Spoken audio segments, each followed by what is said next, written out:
Michigan के हमारे छोटे से शहर में जिंदगी बहुत ही आम थी। यूं कहूं तो बोरिंग। स्कूल जाना, वीडियो गेम्स खेलना और कभी कभी मॉम का घर से बाहर जाना मना कर देना। हमारा घर परफेक्ट तो नहीं था, लेकिन नानी के होने से वहां अच्छा लगता था। और फिर वो अचानक चली गई। वो शहर छोड़कर चली गई हैं। मॉम ने रात डिनर के वक्त मेरी तरफ देखे बिना कहा। वो टेबल के एक सिरे पर बैठकर धीरे धीरे हाथों से मीट काट रही थी। आपका क्या मतलब है? मैंने पूछा। वो कुछ दिनों के लिए अपनी दोस्त के घर गई हैं। मॉम ने मीट से मुंह भरते हुए साफ जवाब दिया। जब उन्हें सही लगेगा वो आ जाएंगी। जिस तरह से अपना खाना चबा रही थी, धीरे और किसी मशीन की तरह, मुझे अजीब लगा। नानी को घर छोड़कर जाना बिल्कुल पसंद नहीं था। कुछ तो ठीक नहीं लग रहा था। नानी के बिना घर में पहला हफ्ता बहुत अजीब लगा। मॉम ने भी अलग ढंग से बर्ताव करना शुरू किया। कभी तो वो खुशी खुशी गुनगुनाते हुए काउंटर साफ करती और अगले ही पल इतनी जोर से ड्रॉअर बंद करती कि शोर मच जाता। उन्होंने गैराज में ताला लगाना शुरू कर दिया। क्यों? मैंने एक दोपहर को पूछा। रकून्स, उन्होंने झटक के जवाब दिया। मैंने हमारे घर के पास कभी कोई रकून नहीं देखा, लेकिन मैंने कोई बहस नहीं की। उस रात मैं पैरों की आवाज से जाग गया। हॉलवे में पैरों की आवाज कभी आगे बढ़ती हुई तो कभी पीछे आती हुई सुनाई दे रही थी। मैंने अपने कमरे का दरवाजा थोड़ा सा खोला, सिर्फ इतना जिससे मुझे उनकी परछाई दिख गई। वो गैराज के दरवाजे के पास खड़ी थी। उनका सर अजीब ढंग से एक तरफ मुड़ा हुआ था। उनकी उंगलियों ने दरवाजे के नॉब को इतनी जोर से पकड़ा हुआ था कि सफेद पड़ गई थी। मॉम, मैंने आवाज लगाई। उन्होंने पीछे मुड़कर देखा। आंखें चौड़ी जैसे उनमें खून उतर आया हो और चेहरे पर डरावनी मुस्कान। वापस जाकर सो जाओ, उन्होंने नरम आवाज में फुसफुसाते हुए कहा। फिर वो मुड़ी और अपने कमरे की तरफ जाने लगी। वो ऐसे चल रही थी जैसे आधी नींद में हो। मैं उस रात सो नहीं पाया। कुछ हफ्तों के बाद हवा में गंदी बदबू फैलने लगी। मॉम, ये क्या है? मैंने अपनी हुडी से नाक बंद करते हुए कहा। नाली खराब है बेटा, उन्होंने दबी आवाज में कहा। मैं ठीक कर दूंगी। लेकिन उन्होंने उसे ठीक नहीं किया। बदबू और ज्यादा तेज हो गई और अब घर के कोने कोने में फैल गई। मॉम ने शायद इस बात पर ध्यान नहीं दिया। वो घंटों गैराज में बिताने लगी, पसीने से लथपथ, बाल चेहरे से चिपके हुए। और फिर एक रात मैंने उन्हें किचन में देखा। उनके हाथ में तेज धार वाला बड़ा सा चाकू था। फ्रिज की रोशनी से उनके चेहरे पर गहरी परछाई पड़ रही थी, जिससे वो काफी दुबली पतली और कंकाल जैसी लग रही थी। उनके होंठ धीरे धीरे हिल रहे थे, जैसे वो किसी ऐसे शख्स से बात कर रही हो जो वहां नहीं था। मॉम, मैंने इतनी धीरे कहा जो शायद सुनाई भी नहीं दिया।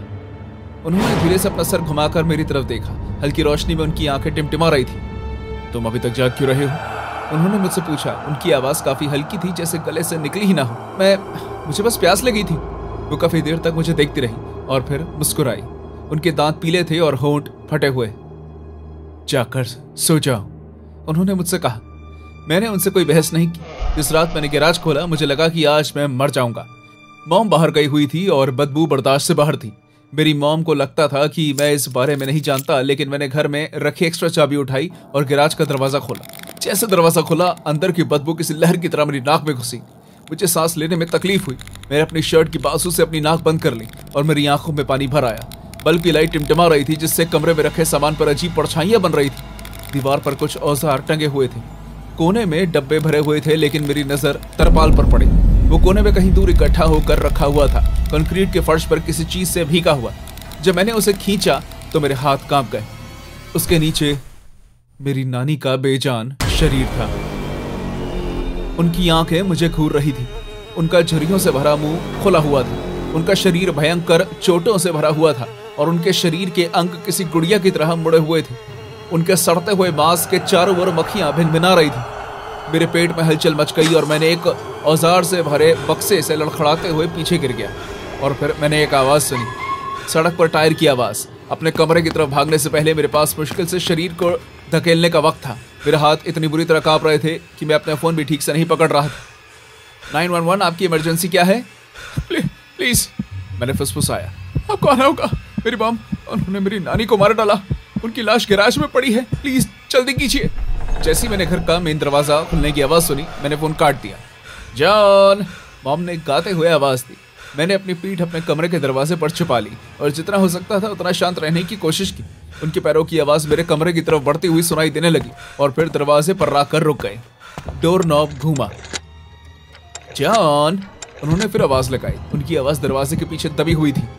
तुम अंदर क्या कर रहे हो? मुझे ऐसा लग रहा था जैसे मेरा दिल फट जाएगा। कुछ भी तो नहीं, मैंने हकलाते हुए कहा। नॉब घूमना बंद हो गया और उनके पैरों की आवाज भी दूर जाने लगी। 20 मिनट बाद मुझे सायरन की आवाज सुनाई देने लगी। जब पुलिस उन्हें गैराज से घसीटते हुए ले जाने लगी तो वो जानवरों की तरह चिल्लाने लगी। उनके बाल बिखरे हुए थे, उनका चेहरा आंसू और पसीने से लथपथ था। ये तुमने किया? वो चिल्लाने लगी, उनकी आवाज फट रही थी। तुमने पुलिस को फोन किया? तुमने अपनी मॉम के खिलाफ जाकर पुलिस को कंप्लेंट की? उनकी आंखें मेरी आंखों से मिली, उनमें मुझे नफरत दिखाई दे रही थी। आखिर आप अपनी मॉम की जान कैसे ले सकती हो? मैंने चिल्लाकर सवाल किया। आप जैसे पागल मॉम होने से तो बेहतर है कि मेरे पास सिर्फ नानी होती। जनवरी 2020 में रोजवेल मिशिगन में रहने वाली 50 साल की कैरोल रे को अपनी 69 साल की मॉम पेट्रिशिया बेनेट की फर्स्ट डिग्री हत्या, गुंडागर्दी और $20,000 से भी ज्यादा की चोरी करने का आरोप लगाया गया। जांच के दौरान अधिकारियों को गैराज में एक स्टोरेज बिन में बेनेट का शव मिला। रे ने अपनी मां का फोन इस्तेमाल करके खुद को पेट्रिशिया बताते हुए कई रिश्तेदारों को संदेश भेजे ताकि किसी को उनके गायब होने का शक न हो। इस दौरान उसने गैर कानूनी तौर से अपनी मां के बैंक अकाउंट का भी इस्तेमाल किया। ये सब करने के बावजूद भी अंत में वो पकड़ी गई। एलिफेंट ब्यूट, न्यू मैक्सिको में ये एक और गर्म खुशनुमा दिन था। टूटे फूटे फुटपाथ पर सूरज की तेज किरणें पड़ रही थी और मैं ये सोच रही थी कि मैं कल कैसे जाऊंगी। फिर मैंने उसे देखा, एक साफ सुथरा आदमी जिसने यूनिफॉर्म पहनी हुई थी और हाथ में बैच लेकर आगे बढ़ रहा था। तुम्हें गिरफ्तार किया जाता है, उसने दृढ़ता और शांति से कहा। मैं हैरान हो गई, मुझे कुछ भी समझ में नहीं आ रहा था। फिर उसने एक शराबी की तरह मेरी कलाई पकड़ी। इससे पहले कि मैं समझ पाती कि क्या हो रहा है, मैंने उसके बगल में एक औरत को मुस्कुराते हुए खड़े देखा और उन्होंने मुझे एक ट्रक में धक्का दे दिया। लड़ने की कोशिश मत करना वरना तुम चीजों को और खराब कर दोगे, उस औरत ने कहा। मैं मदद के लिए चिल्ला रही थी लेकिन गाड़ी बहुत ही तेज चल रही थी। प्रकृति के सुंदर नजारा अब रेगिस्तान में बदल गया था कि अचानक हम एक ट्रेलर के आगे आकर रुके। मैं उसे कभी नहीं भूलूंगी। उसके बीच एक आम दिखने वाला बक्सा। जब उन्होंने मुझे दरवाजे के पास धकेला तो मेरे पेट में हलचल मच गई। उसके अंदर से खून, पसीने और मेटल की गंदी बदबू आ रही थी। जैसी मेरी नजर कैमरे की तरफ गई, मेरे पैरों की पकड़ छूट गई। हर जगह टॉर्चर करने के सामान से भरी हुई थी। जंजीर, चाबुक, आरी और ऐसे उपकरण जिनका मैं नाम भी नहीं जानती। दीवार पर कई औरतों की तस्वीरें लटकी हुई थी, कुछ बंधी हुई, कुछ चीखती हुई, लेकिन सभी टूटी हुई। और बीच में एक कुर्सी थी। ये बैठने के लिए नहीं थी बल्कि एक्सपेरिमेंट करने का एक सिंहासन था। स्वागत है गुड़िया, मेरा नाम डेविड है, उस आदमी ने कहा। उसकी आवाज नरम थी लेकिन साथ ही डरावनी भी। और ये सिंडी है, उसने लड़की की तरफ इशारा करते हुए कहा। वो मुस्कुराया जैसे एक शिकारी अपने शिकार को देखकर मुस्कुराता है। तो मेरी कलेक्शन का एक बेहतरीन हिस्सा बनोगी। इससे पहले कि मैं चिल्लाती, सिंडी ने मुझे उस कुर्सी पर बैठा दिया। लेदर के स्ट्रैप्स की मदद से मेरे हाथ और पांव बांध दिए गए। डेविड ने टेप रिकॉर्डर चलाया और उसकी अलग और भावहीन आवाज कमरे में गूंज गई। अगर तुम ये सुन रही हो तो तुम अब मेरी हो। रिकॉर्डिंग शुरू हो गई। तुम ऐसे ऐसे दर्द का एहसास करोगी जो आज से पहले तुमने कभी नहीं किया। कोई भी तुम्हारी चीखें नहीं सुन पाएगा। तुम तब तक यहाँ रहोगे जब तक कि मैं इस खिलौने को फेंकने का तय न कर लूं। मैंने अपने हाथ पैर को छुड़ाने की कोशिश की लेकिन उन्हें बहुत कसकर बांधा गया था। डेविड टेबल से एक औजार उठाते हुए हंसने लगा। उसने उस ब्लेड को मेरी त्वचा पर चलाया और मेरी बाजू से नीचे जाते हुए एक लाइन डाल दी और फिर एक लाइन मेरे पेट पर। पहले उसने ज्यादा गहरे कट नहीं डाले, बस इतना ही कि मुझे चुभन का एहसास हो। लेकिन जैसे जैसे मेरे चिल्लाने की आवाज बढ़ती गई, उसकी मुस्कान बड़ी होने लगी। आओ तुम पर अच्छे से ब्रांडिंग करते हैं, उसने कहा और एक उबलती हुई ब्रांडिंग रॉड की तरफ अपना हाथ बढ़ाया। मैं कुर्सी से टकराई, मेरी कलाई पर खून लग गया था लेकिन अब कुछ नहीं किया जा सकता था। उसने रॉड को मेरी थाई पर दबा दिया। वो दर्द इतना भयानक था कि उसे बयां नहीं किया जा सकता था। रॉड से सफेद भाप निकलने लगी जिसने मेरी सांस छीन ली, लेकिन उसकी मुस्कान चौड़ी हो गई। कितना खूबसूरत कैनवस है, मुझे तो प्यार ही हो गया। तुम मेरी 24वीं हो, पता है? उसने मेरी थाई पर 24 नंबर छापते हुए कहा। मेरी स्किन जल रही थी। जलती हुई स्किन की बदबू पूरे कमरे में फैल गई और उसी के साथ साथ मेरी चिल्लाने की आवाज भी। लेकिन उसका टॉर्चर खत्म नहीं हुआ। मेकओवर का टाइम है, सिंडी की आवाज आई। क्या मैं सीधे उसके सर से उखाड़ लूं डेविड? उसने मेरे बाल पकड़ लिए। उसने मेरे बालों को खींचना शुरू किया। मुझे ऐसा लग रहा था जैसे मांस ही हाथ में आ जाएगा। इतने दर्द के कारण मैं बेहोश हो गई और जब मुझे होश आया तो मैंने देखा कि मेरे आईब्रो से खून निकल रहा था। मेरी स्किन जल रही थी। फिर डेविड ने चाकू निकाला।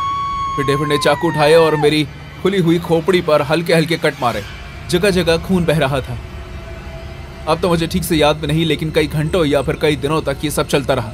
उसने जानवरों के लिए इस्तेमाल किया जाने वाला रॉड मेरी थाइस और पेट के अंदर घुसा दिया और उसकी वजह से मेरे शरीर में झटके पैदा हुए, जिस वजह से मैं बुरी तरह हिलने लगी।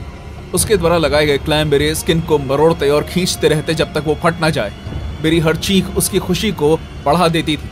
वो अक्सर मुझे जबरदस्ती सामने बैठाकर बड़ी लड़कियों पर हो रहे अत्याचार देखने पर मजबूर करता।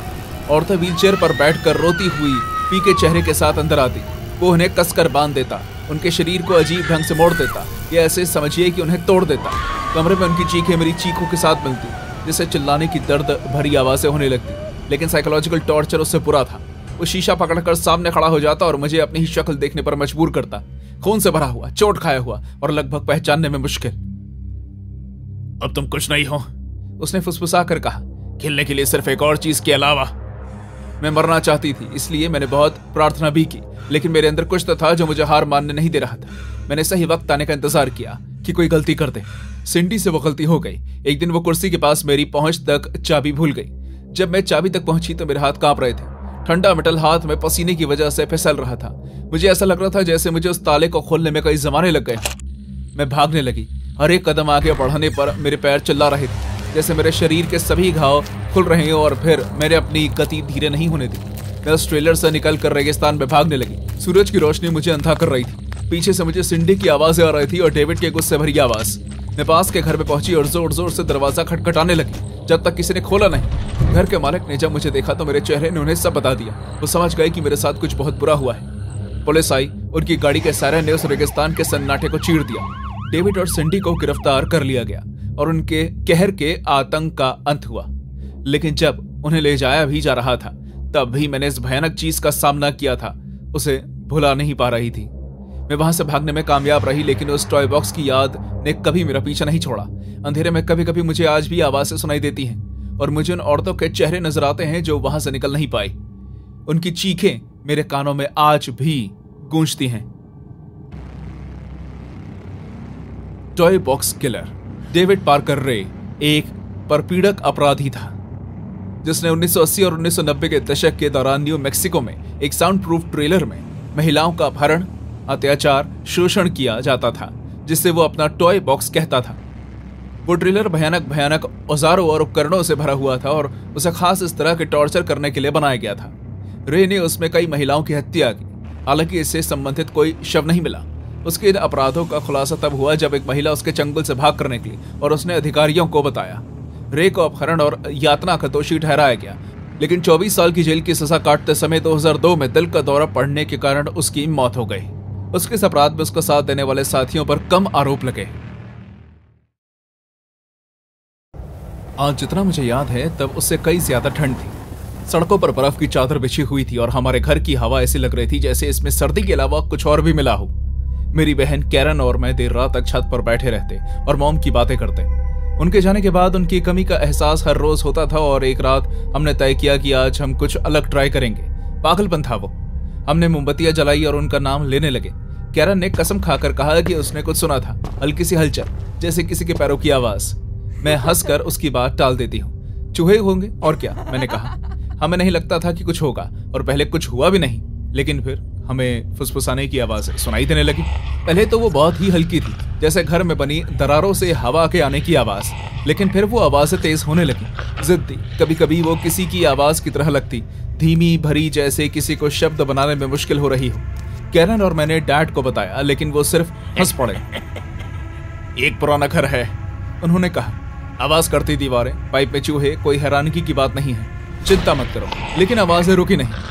एक सुबह जब मैं उठी तो मैंने देखा कि मेरा कमरा बुरी तरह से बिखरा हुआ था। कपड़े फर्श पर गिरे हुए थे, मेरे डेस्क के ड्रॉर खुले हुए थे, उनका सारा सामान बाहर फैला हुआ था। पहले तो मुझे लगा कि ये कैरन की शरारत है, जब तक कि उसने मुझे अपना कमरा नहीं दिखा दिया। वही तबाही, लेकिन इससे बुरा भी कुछ हुआ था। मेरे शरीर पर लाल लिपस्टिक से एक मैसेज लिखा हुआ था, मैं तुम्हें देख सकता हूँ। कैरन के कमरे में भी एक संदेश था, क्या तुम्हें मेरी याद आती है? हम डैड को आवाज लगाते हुए चिल्लाने लगे। वो गुस्सा हो गए और उन्होंने हम पर एक दूसरे को डराने का इल्जाम लगाया, लेकिन कैरन और मैं बेहतर जानते थे इस घर में हमारे साथ कोई और भी था। मामला तेजी से आगे बढ़ने लगा। एक रात मुझे खुद से बहुत करीब किसी के सांस लेने की तेज आवाज सुनाई दी और मेरी आंख खुल गई। ऐसा लगा जैसे कोई मेरे सर पर ही खड़ा था। मेरा शरीर डर के मारे जम गया। मैं आखिरकार बहुत हिम्मत जुटाकर कमरे की लाइट जलाने में सफल रही, लेकिन मेरा कमरा खाली था। कैरन इतनी खुशकिस्मत नहीं थी। वो चिल्लाते हुए उठी। उसने कहा कि उसने अपनी अलमारी के दरवाजे की दरार से किसी के फीके चेहरे को झांकते हुए देखा है। डैड उसके कमरे में घुसे, लेकिन जब उन्होंने अलमारी खोली तो उसमें कोई नहीं था। कैरन अड़ी रही। वो कसम खाने लगी कि उसने चीजों की कल्पना नहीं की है, और फिर और भी चीजें होने लगी। हमारे घर से खाने का सामान चोरी होने लगा। पूरी ब्रेड, पीनट बटर का डब्बा, दूध का डब्बा सब गायब होने लगा। एक बार कैरन को उसके पसंदीदा स्वेटर फटा हुआ और मुड़ा हुआ सोफे के पीछे मिला। टॉयलेट में अपना आप फ्लश होने लगा। फुसफुसाहट की आवाज बदलकर शब्दों में तब्दील हो गई, और ये सब कुछ हमें डराने के लिए काफी था। आओ मुझे ढूंढो। एक रात में देर तक जाकर लिविंग रूम में किताब पढ़ रही थी। घर में बहुत शांति थी। एक पल के लिए तो मुझे बहुत सुरक्षित महसूस हुआ। फिर मैंने उसे सुना, हल्की हल्की खुरचने की आवाज, जैसे कोई अपने नाखूनों से मेरे पीछे वाली दीवार खुरच रहा हो। मैंने पीछे मुड़कर देखा, लेकिन वहां कोई नहीं था। मेरा दिल जोर जोर से धड़कने लगा, क्योंकि आवाज और तेज हो गई और करीब आ रही थी। तभी मैंने उसे देखा, आंखों का जोड़ा दीवार में बना एक छोटे से छेद से सीधा मुझे घूरता हुआ। मैं चिल्लाई और डैड भागते हुए आए। उन्होंने फिर कहा कि शायद मैं कोई कल्पना कर रही थी, लेकिन मैं जानती थी कि मैंने क्या देखा था। कोई हमें देख रहा था। हमने इसे नजरअंदाज करने की कोशिश की, लेकिन चीजें और भी खराब होती गई। एक रात हमने देखा कि किचन के सभी चाकू टेबल पर रखे हुए थे और उनके ब्लेड पर चांद की रोशनी पड़ रही थी। उसके बाद कैरन को अपने ही बालों का गुच्छा मिला, जो उसके तकिए पर अड़ा हुआ था। सबसे खतरनाक चीज तो यह थी कि मुझे अपने बिस्तर के नीचे से एक तस्वीर मिली। वो मेरी तस्वीर थी, जिसे तब लिया गया था जब मैं सो रही थी। आखिरकार डैड को हमारी बात पर विश्वास हो गया। उन्होंने ऊपर से लेकर नीचे तक हमारे घर को छान मारा। हर अलमारी खोली, हर फर्नीचर के नीचे चेक किया। जब कैरन की अलमारी पर पहुंचे तो उन्हें झिझक होने लगी। हैंडल पकड़ते समय उनके हाथ कांपने लगे। जब उन्होंने उसे खोला तो हमने उसे देखा। एक लड़का झुककर नीचे बैठा हुआ था। उसका चेहरा सफेद रंग से रंगा हुआ था। उसकी आंखें चौड़ी थी, चपक नहीं रही थी, और उसकी मुस्कान देखकर बहुत डर लग रहा था। उसने अपने हाथ में एक जंग लगा रेंच और हैचेट पकड़ा हुआ था। चिल्लाना मत, उसने प्यार से कहा। उसकी आवाज शांत थी, लगभग दयालु, लेकिन उसे सुनकर मेरा खून ठंडा हो गया। उसने हमें ऑर्डर दिया कि हम सब कैरन के कमरे में रहें, और फिर दरवाजा बंद करके बाहर चला गया। हम उसे घर में घूमते हुए सुन सकते थे। उसके कदमों की आवाज किसी हथियार ले जा रहे इंसान के मुकाबले बहुत हल्की थी। हमें काफी देर तक इंतजार किया, और फिर कैरन और मैं हिम्मत करके खिड़की से बाहर कूदे और अपने पड़ोसियों के घर की तरफ भागे। पुलिस फौरन आ गई, लेकिन जब उन्होंने घर की तलाशी ली तो उन्हें कुछ नहीं मिला। कोई लड़का नहीं, कोई हथियार नहीं। ऐसा लगा जैसे वो गायब हो गया हो। 2 रातों के बाद डैड ने उसे दोबारा देखा। वो कैरन के बेडरूम की खिड़की से बाहर देख रहा था। उसका पीला चेहरा चांदी से चमक रहा था। इस बार डैड ने फौरन पुलिस को बुला लिया। जब वो पहुंचे तो उन्होंने घर को उलट पुलट कर दिया। उन्हें आखिरकार बाथरूम की दीवार के पीछे एक छोटी सी छुपने की जगह दिखाई दी। उसके अंदर एक लड़का था, डैनियल। उसने हमारी मॉम के कपड़े पहने हुए थे, जो शायद उसने आधी रात को चुराए होंगे। वो उस जगह में कई हफ्तों से रह रहा था, या फिर कुछ महीनों से। वो जगह खाने के रैपर्स, खाली कैंस और छोटी छोटी परेशान कर देने वाली चीजों से भरी हुई थी। बालों के गुच्छे, उसने जो छोटी मोटी चीजें चुराई थी, और हमारी दर्जनों तस्वीरें, और उसके बाद कई सारे छेद, दर्जनों दीवार पर ड्रिल किए हुए, इतने बड़े जिनसे वो हमें देख सके। वो हर बार वहीं था, हमें सोते, खाते और रहते हुए देख रहा था। लेकिन फिर भी कभी कभी देर रात को जब सारी दुनिया सो जाती है, मुझे आवाजें सुनाई देती हैं, फुसफुसाने की आवाजें। आओ मुझे ढूंढो। डैनियल लैपलैंड मामला मैसाचुसेट्स के एक टीनेजर की रोंगटे खड़े कर देने वाली कहानी है, जो 1986 में एक परिवार के घर की दीवारों के अंदर हफ्तों तक छिपा रहा। परिवार की बेटियों में से एक के लिए दोस्ताना प्रेमी के रूप में जब वो सामने आने के बाद डैनियल ने अजीब आवाजें निकालकर चीजों को हिलाकर और परेशान कर देने वाले मैसेज छोड़ना शुरू कर दिया। आखिर में परिवार को पता चला कि वो उनकी मॉम के कपड़े पहनकर उन्हीं के घर की दीवारों के पीछे रेंगने वाली जगह में छुप कर रह रहा था। इस खुलासे ने उसकी परेशान दिमागी हालत पर रोशनी डाली, जो बाद में एक और परिवार के 3 लोगों की भयानक हत्या में बदल गया। लैपलांटे अब जेल में कई आजीवन कारावास की सजा काट रहा है।